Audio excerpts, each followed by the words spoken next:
नमस्कार, मैं दत्ता शिवम गौतम। और जिस तरीके से पुलवामा का अटैक हुआ था, पुलवामा अटैक के बाद दूसरे तीसरे दिन प्रधानमंत्री ने अहमदाबाद में जाकर एक घोषणा की थी और ये कहा था कि पाकिस्तान ने जो गलती की है उसका अंजाम उसे भुगतना पड़ेगा। और उस घोषणा के बाद देश का हर राष्ट्रवादी व्यक्ति इस बात को समझ रहा था कि इस बार पाकिस्तान को बड़ा जवाब दिया जाएगा और ये जवाब दिया भी गया। लेकिन इसी चीज का जिक्र जब एक चैट में अर्नब गोस्वामी और पार्थो दास गुप्ता के साथ में हुआ तो सीधे तौर पर इसको मुंबई पुलिस ने, कांग्रेस पार्टी ने सबसे पहले निशाना बनाया और ये कहा कि मिलिट्री सीक्रेट्स आउट हुए मीडिया के बीच में। और उनके इस कहने को, उनकी इस चर्चा को, उनकी इस बात को पाकिस्तान के प्रधानमंत्री इमरान खान ने उठाया और पाकिस्तान ने ये कहा कि हम तो पहले से कहते रहते थे कि भारत की जो मोदी सरकार है वो फांसीवादी सरकार है और पाकिस्तान पर अटैक करके, पाकिस्तान के खिलाफ आतंकवादी कार्रवाइयां करके वो चुनाव जीतना चाहते हैं और उन्होंने ये योजना बनाई थी। इसके लिए इमरान खान ने उन्हीं व्हाट्सएप चैट के उन तमाम जो पेपर्स है या जो स्क्रिप्ट है उसको लिया है और ये कहा है कि मीडिया का एक वर्ग भारत में ये मुद्दा उठा रहा है कि मोदी सरकार ने मिलिट्री सीक्रेट्स को मीडिया के साथ मिलकर पाकिस्तान के खिलाफ यूज किया। अब आप इस पूरे के पूरे गठबंधन को समझिए। पहले पाकिस्तान का मीडिया कुछ बोलता है, उसको भारत का मीडिया इस्तेमाल करता है। पाकिस्तान जो कहता है, भारत के राजनेता उसको इस्तेमाल करते हैं। और अब मुंबई पुलिस जो कुछ रिपब्लिक टीवी के खिलाफ कर रही है और उसमें व्हाट्सएप चैट के नाम पर जो कुछ इंटरप्रिटेशन सामने आ रहे हैं उनको पाकिस्तान इस्तेमाल कर रहा है और कांग्रेस इसको हवा देने का काम कर रही है।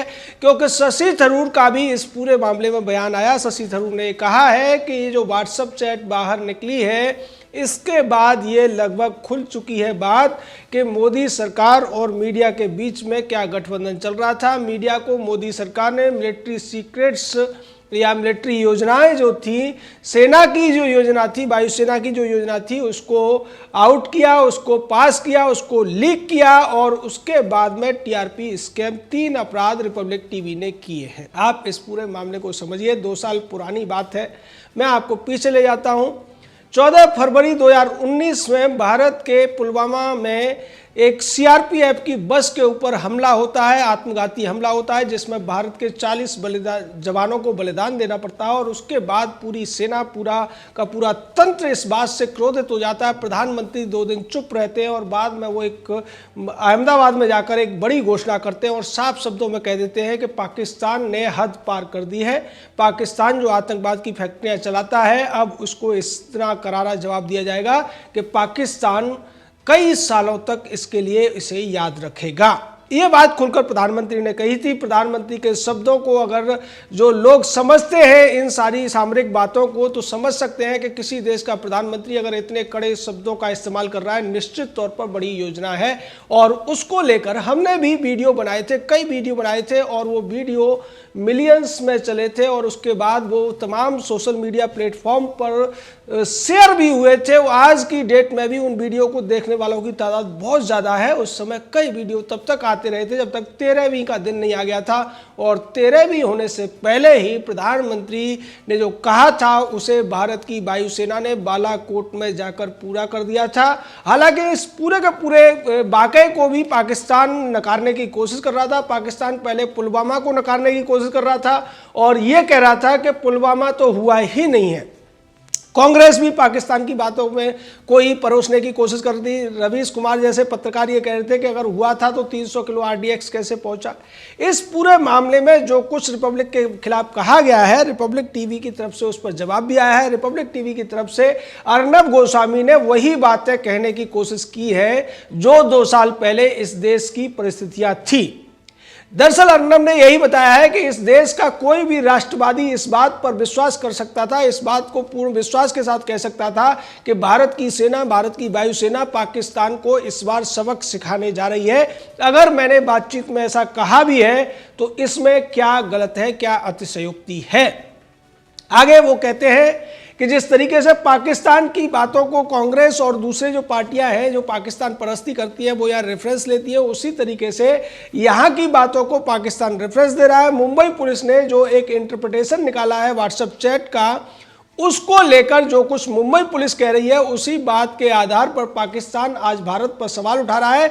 जबकि पाकिस्तान तो पहले पुलवामा के अटैक को ही नकारने की कोशिश कर रहा था और बाद में बालाकोट को लेकर भी उन्होंने ये कहा था कि बालाकोट के नाम पर केवल कुछ पेड़ों को गिराया गया है। लेकिन बाद में तमाम ऐसे राज सामने आए कि पाकिस्तान का जो सेना प्रमुख था बाजवा, वो तक कांप रहा था भारत की कार्रवाई के डर से।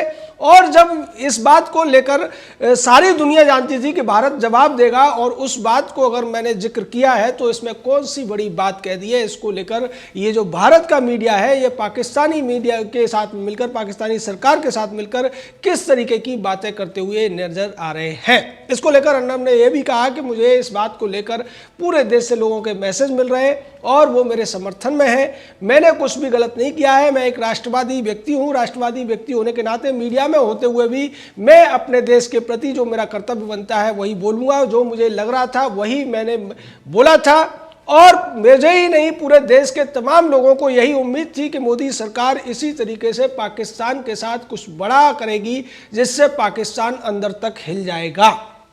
निश्चित तौर पर यह जो पूरा का पूरा पत्र अर्नब गोस्वामी ने जारी किया है या जो स्टेटमेंट दिया है वो उसी बात की तस्दीक करता है, उसी बात को कहता है जो हमने शुरुआत में कही कि उस समय का माहौल ही ऐसा था कि जो भी व्यक्ति राष्ट्र के प्रति भक्ति रखता है, राष्ट्र के प्रति सम्मान रखता है, सेना के प्रति उसको विश्वास है, गर्व है, उसे पता था कि इस पूरे के पूरे वाकये को सरकार इतनी आसानी से जाने नहीं देगी। और निश्चित तौर पर सरकार ने वही किया जो देश की भावनाएं थी या देश चाहता था। अगर इस बात को दो लोग बातचीत में कर रहे हैं तो इसमें गलत क्या है, ये सवाल अब कांग्रेस से बनता है, ये शिवसेना से बनता है, मुंबई पुलिस से बनता है, क्योंकि मुंबई पुलिस ने ही ये पूरी की पूरी चैट जो है लीक की है। लीक करते समय इन्होंने इन चीजों को हाईलाइट भी किया है क्योंकि वो जानते हैं कि इन चीजों को भारत में बैठा हुआ वामपंथी मीडिया हवा देगा और उसका इस्तेमाल पाकिस्तान करेगा। पाकिस्तानी प्रधानमंत्री ने 4 ट्वीट किए और चारों ट्वीटों में यही सब बताने की कोशिश की। लेकिन अब 2 साल बाद एक सवाल पाकिस्तान से भी बनता है कि जिस बात को पाकिस्तान नकारने की कोशिश कर रहा था, पाकिस्तान ये कहता था कि न तो पुलवामा हुआ है न बालाकोट हुआ है, पुलवामा में भारत की साजिश थी पाकिस्तान को बदनाम करने के लिए। उसी बात को पाकिस्तान का प्रधानमंत्री कह रहा है कि भारत अपने यहाँ इस तरीके की चीजें कराता है, पाकिस्तान में टेररिस्ट अटैक कराता है और उसके बाद पूरी दुनिया में भारत जो एक अलग तरीके का फांसीवाद फैलाने की कोशिश कर रहा है, क्षेत्र में विवाद बनाने की कोशिश कर रहा है। हमने एक जिम्मेदार राष्ट्र होने के नाते उन चीजों को दबाने की कोशिश की, विश्व शांति के लिए हमने प्रयास किया। अब इससे बड़ा जोक क्या हो सकता है, इससे बड़ा चुटकुला क्या हो सकता है कि एक देश जैसे पूरी दुनिया आतंकवाद की फैक्ट्री मानती है वो अपने आप को जिम्मेदार देश कह रहा है, और एक देश जो सदियों से सहिष्णुता का प्रतीक रहा है, जिसकी संस्कृति में ही सहिष्णुता है, लेकिन वो सहिष्णुता भी सीमित है। अगर कोई उसके जो दामन पर हाथ डालेगा, अगर उस देश में घुसने की कोशिश करेगा, उस देश के लोगों की भावनाओं को आहत करने की कोशिश करेगा, तो ये देश उनको बदला लेना भी जानता है, सबक सिखाना भी जानता है। और जब उस देश ने सबक सिखा दिया तो पाकिस्तान अंदर तक हिल गया। उसको लेकर तमाम जो बयान आए थे, तमाम जो डिप्लोमेट्स ने भी बताया था कि किस तरीके से बालाकोट में 300 लोग मरे थे। वहां के एक सांसद ने कहा था कि किस तरीके से जब मीटिंग हो रही थी तो पाकिस्तान का प्रधानमंत्री मीटिंग से भाग गया था और सेना प्रमुख की टांगें कांप रही थी, उसकी पैंट गीली हो रही थी। लेकिन यहां 2 चीजें बहुत समान है, एक तो पाकिस्तान जो कहता है और एक यहाँ का जो वामपंथी कामपंथी मीडिया या वामपंथी कामपंथी लोगों का जो गठबंधन है राजनीति में, टुकड़े टुकड़े गैंग का, वो सब वही कहते हैं। ये भी वही लोग थे जो पहले पुलवामा के लिए भारत को ही दोषी ठहराने की या भारत सरकार पर सवाल उठाने की कोशिश कर रहे थे। और जब बालाकोट हुआ था, उन घटनाओं के 13 दिन के भीतर भारत में 13वीं का एक बड़ा महत्व होता है कि अगर कोई व्यक्ति की मृत्यु हो जाती है, बलिदान हो जाता है, तो उसकी 13वीं होती है और 13वीं तक सूतक चलते हैं। भारत ने उस सूतक का पालन किया और भारत की सेना ने 13 दिन पूरे होने से पहले उन सभी जवानों की त्रयोदशी संस्कार होने से पहले ही पाकिस्तान के उन आतंकवादियों को, दरिंदों को सबक सिखा दिया था और पाकिस्तान को भी सबक सिखा दिया था।